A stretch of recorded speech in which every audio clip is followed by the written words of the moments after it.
Vamos lá, sétimo ano, encerrar a nossa unidade, então, sobre o Brasil, colônia, a expansão para o interior do território.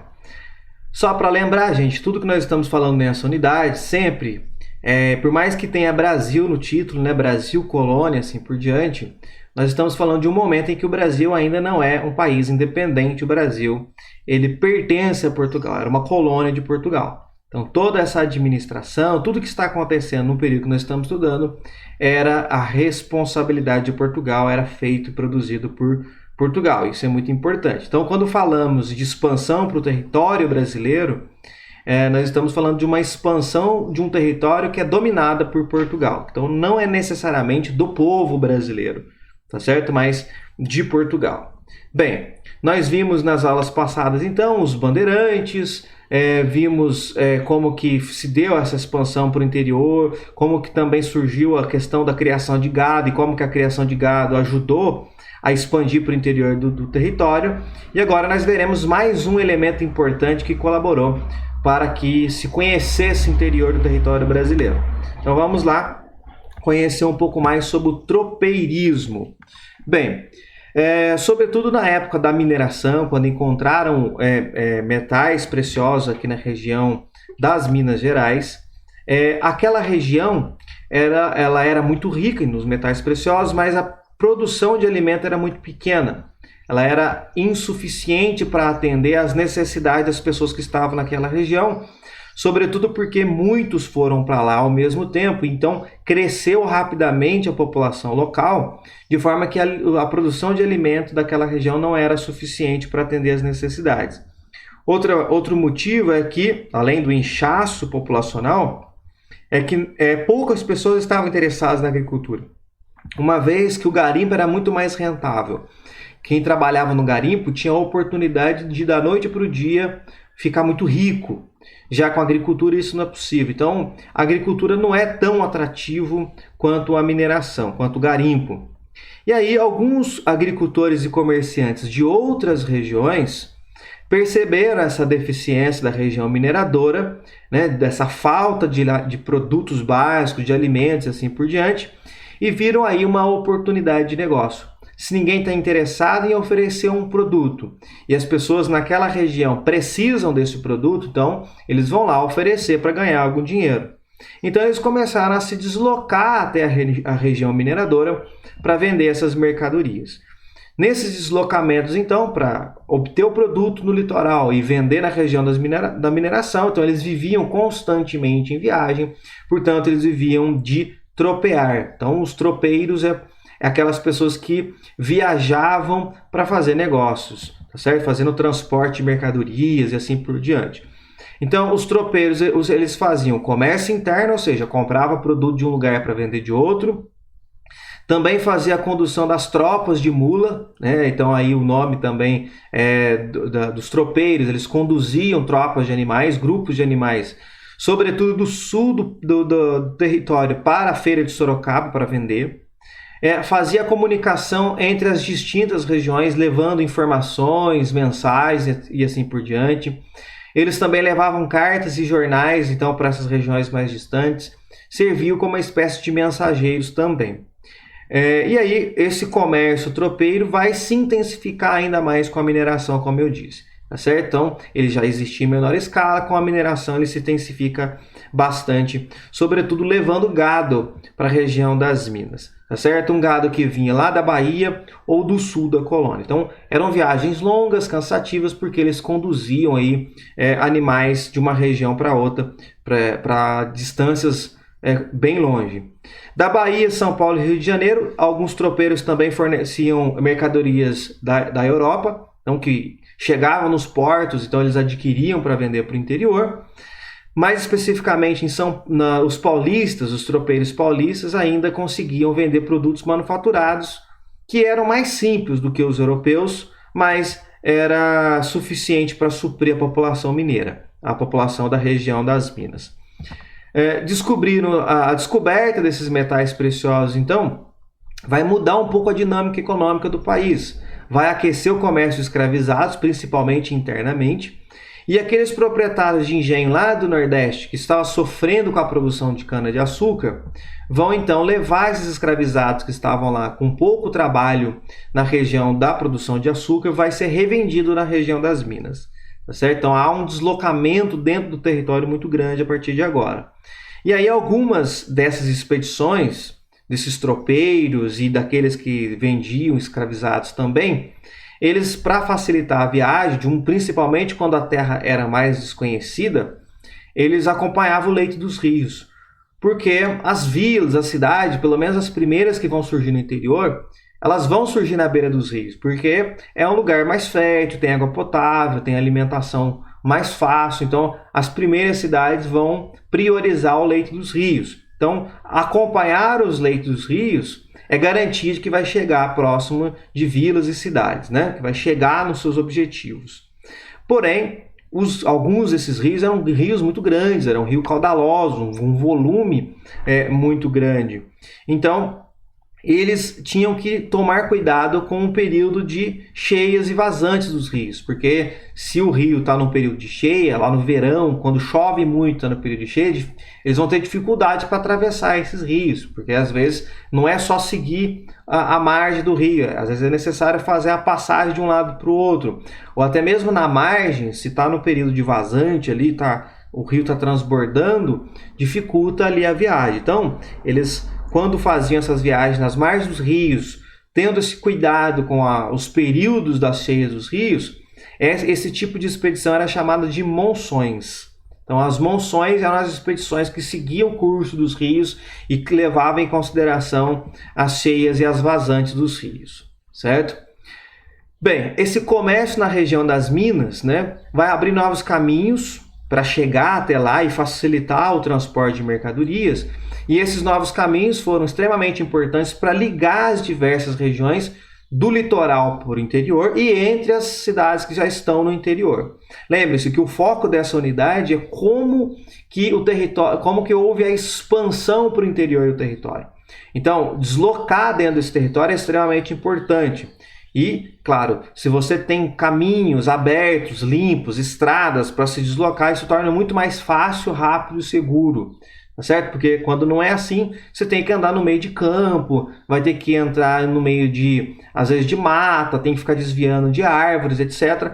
Agora, quando tem um caminho que já foi traçado, foi limpo, preparado, isso torna a viagem muito mais rápida, segura e mais confortável também.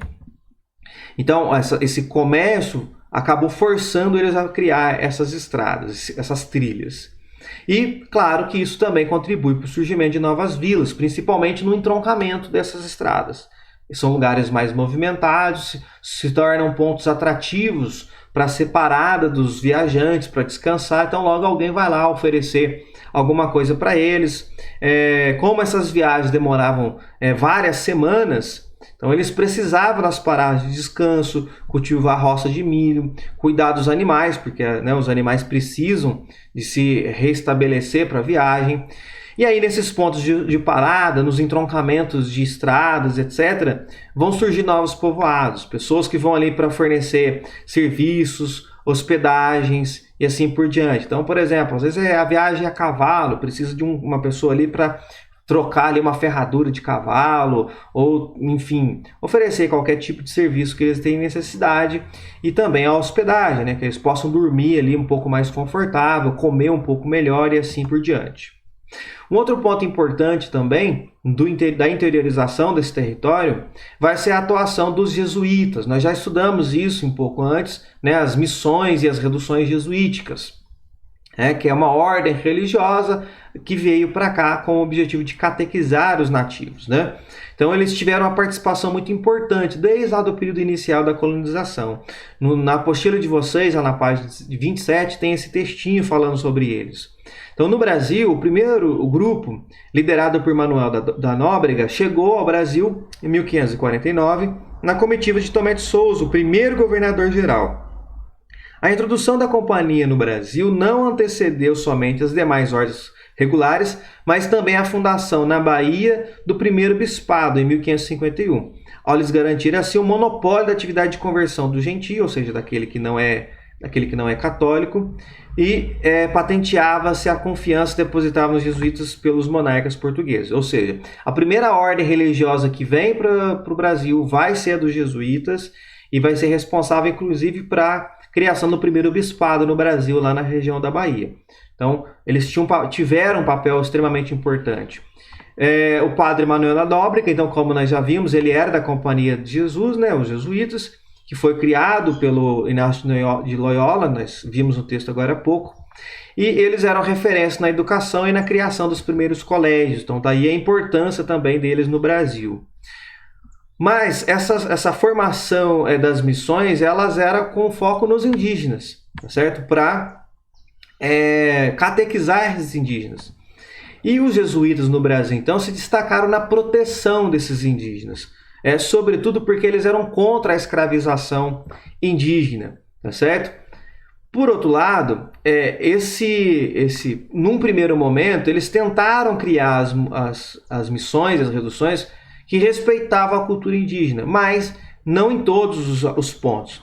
Quando se tratava, por exemplo, da antropofagia ou da poligamia, os jesuítas já não respeitavam, queriam mudar isso da conduta dos indígenas. Lembrando que a prática da antropofagia era aquelas tribos que eles tinham o hábito de comer carne humana, mas para fins ritualísticos, para fins religiosos. Não comiam carne humana para matar fome. Era um consumo de carne humana para rituais religiosos apenas. Então não se caçava ser humano para comer e encher barriga como se caça um animal. Era para práticas religiosas. E algumas tinham poligamia, sobretudo dos caciques, dos chefes, que podia ter mais de uma mulher. Então, isso a igreja também condenava, os jesuítas também condenavam. E aí os jesuítas vão para o interior. O nosso objetivo aqui é ver isso. Eles vão para o interior, vão formar essas missões e essas reduções jesuíticas no interior. Então, gente, a diferença de missão e de uma redução jesuítica é basicamente o tamanho dessa organização, certo? Então, às vezes, quando o grupo era muito grande, se formava uma missão. Quando o grupo era um pouco mais reduzido, era uma redução jesuítica, tá certo?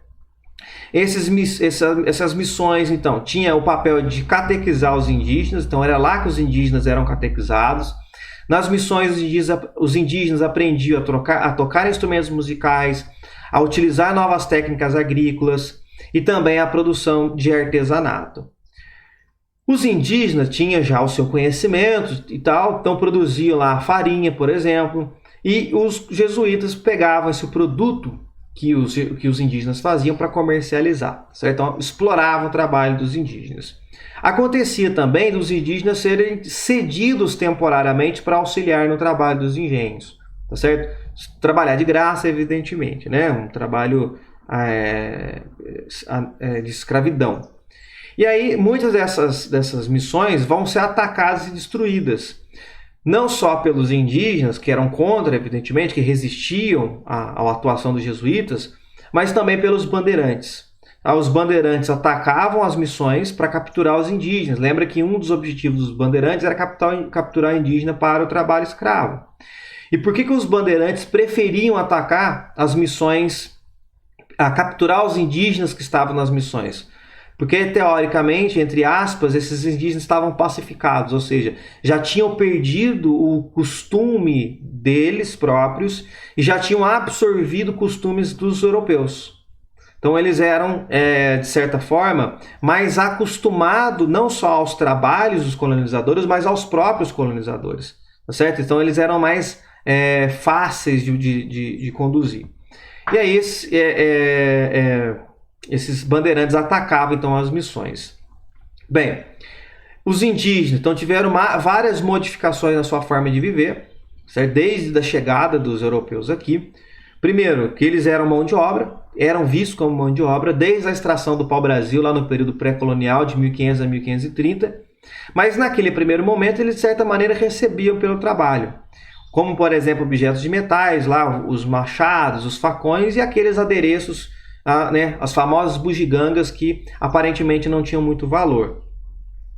A partir de 1530, com a colonização, como nós já estudamos, aí essa história de ficar trocando produto vai diminuir até que desaparece e eles passam a ser capturados para o trabalho escravo, tá certo?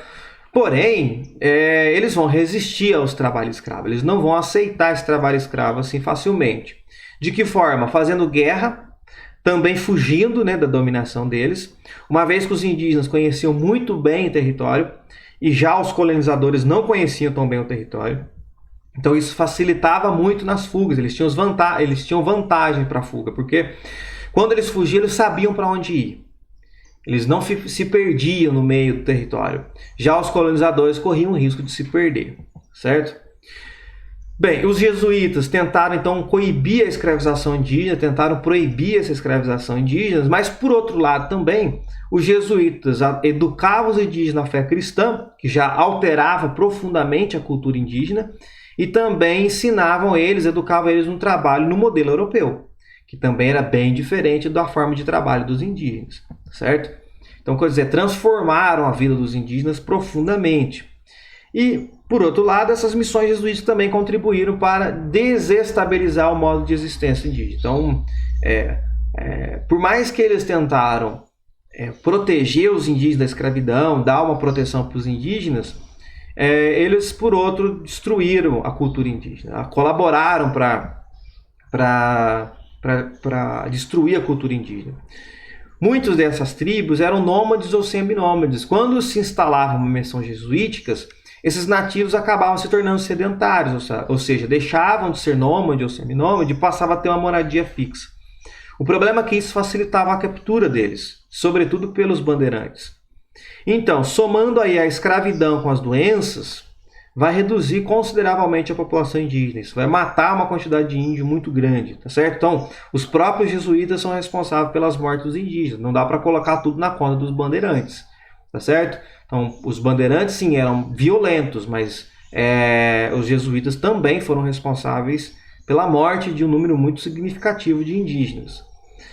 A questão é que os portugueses tinham um foco maior no tráfico de africanos, que para eles era mais rentável do que tentar escravizar os indígenas. Dessa forma, os indígenas então ficaram meio que, com o passar do tempo, ficaram um pouco de lado na questão da escravidão, porque o foco passou a ser a escravidão africana, que era mais rentável para os portugueses. Tá certo? Nós já falamos um pouco da escravidão africana, falaremos em outros momentos também, mas para ter uma noção de como foi esse processo, no ano de 1600 nós tínhamos aproximadamente 16 mil africanos escravizados no Brasil. 30 anos depois, esse número saltou para 60 mil escravizados, ou seja, de 16 mil, 30 anos depois para 60 mil. Isso mostra como que os portugueses tinham um foco muito maior na escravização dos africanos do que na escravização dos indígenas. Muito embora, nesses anos todos, os indígenas estão sendo massacrados, sendo mortos constantemente. Tá certo? Então aqui nós encerramos essa unidade. Caso de dúvida, revejam as aulas, porque essa é uma matéria bastante importante para nós entendermos a história do Brasil.